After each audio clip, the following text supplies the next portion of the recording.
Ito naman po ang presyo ng mga bilihin ngayong araw na ito. Dumako po tayo sa bilihan dyan sa mutya ng Pasig Mega Market. At tatanungin din natin ang ating mga kapanalig tungkol sa pagbabudget nila ngayong sasapit na ang Kapaskuhan. Ito na po, Radyo Market Reporter Nolan Ariola.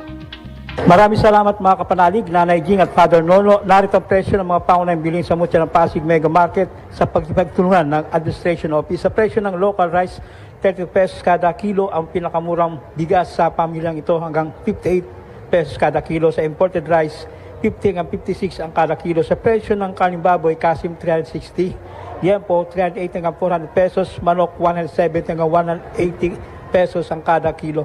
Sa presyo ng mga isda, bangus 165, tilapia 110, yellowfin 300 pesos kada kilo, samaral 300 pesos, bakuko 320, black pampano 400, bisugo 400, sarmolyete 320 pesos kada kilo, hiwas 240, talakitok 400, matambaka 300 pesos, galunggong 300, asahasa 360, salay-salay 240, dalagang bukit 280, tambakol 240, laman, yellowfin 360, dilis 200, flying fish 200 pesos, bugi 200 pesos kada kilo, loro 240, torsilyo 300, maya-maya 400, salmon 180. Tumaas ng 10 hanggang 20 piso ang presyo ng ilan sa mga gulay.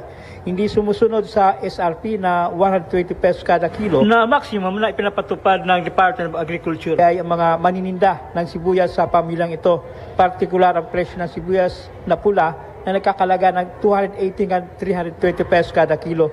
Sa sibuyas na puti, nagkakalaga naman ng 140 kada kilo, bawang 195 hanggang 200, kalamansi 80 hanggang 90, luya 195 hanggang 200 pesos kada kilo, patatas 170 hanggang 180, carrots 170 hanggang 180, baba naman ang presyo ng Baguio beans 380 hanggang 400 sa dating 500 pesos. Pechay Baguio 100 hanggang 120, sayote 130 hanggang 140, kalabasa 55 hanggang 60, sitaw 130 hanggang 180, ang palaya 1270 hanggang 280, talong 1250 hanggang 1260, pechay Tagalog 110 hanggang 120, siling pula 550 hanggang 600, repolyo 110 hanggang 120, broccoli 450 hanggang 500 pesos, kamatis 155 hanggang 160.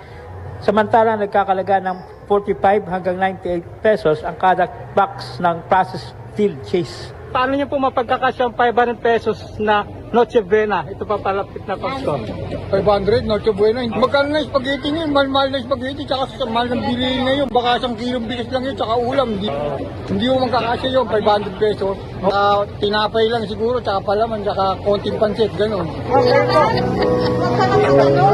Huwag ka nang magkarbo kung yan lang ang kaya ng budget mo. May handa ka lang nakapansit at saka manok, eh ayos na yun.